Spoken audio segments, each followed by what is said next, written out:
Hey, so I was talking last time about this sense, this uh, sort of ever-present sense in our culture that we're in the midst of some kind of intense crisis, and that sense has been growing and it's been with us for many decades now. I think it's been increasing, but it's not new. And this reminded me of something I learned from C.S. Lewis, who talks about evolution, the theory of evolution, like Darwin's theory of evolution, as distinct from the philosophy of evolutionism.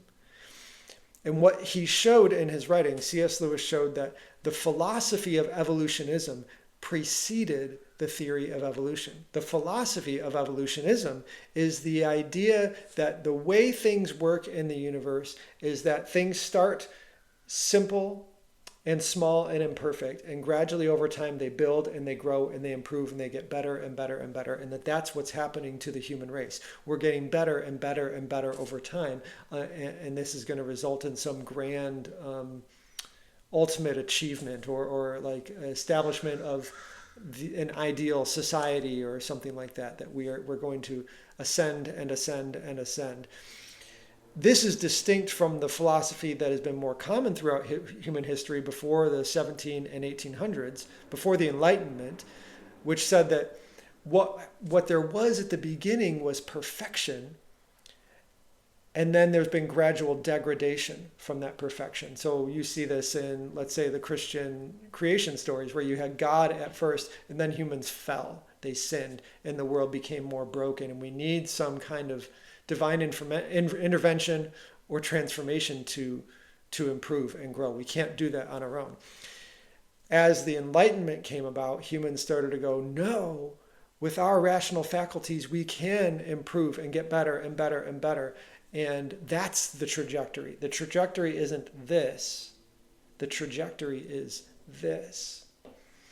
And C.S. Lewis showed how that philosophy was becoming more evident within art, literature, theater, music, in the time leading up to Charles Darwin. And then Charles Darwin, lo and behold, comes up with the scientific theory of evolution, saying we can prove that this is the way things actually worked. And C.S. Lewis wasn't saying that Darwin's theory of evolution wasn't true. He's saying that the insights we have about the universe, and even our scientific insights, tend to be constrained to what we're capable of seeing. And what we're capable of seeing is constrained by our worldview. So it's not until we have the philosophy that we develop the scientific theory. That doesn't say anything about whether the scientific theory is true. It just says nature can only answer the questions that you're asking it.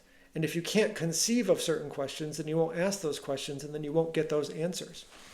And so I think this is similar to what we've seen in our time with the global climate change crisis and the narratives about the climate change crisis. I'm not saying they're true or not. I, frankly, don't have even close to the amount of knowledge to know with any certainty or confidence what's true. I just know, I hear a lot of things in culture and in news and all kinds of things on the internet.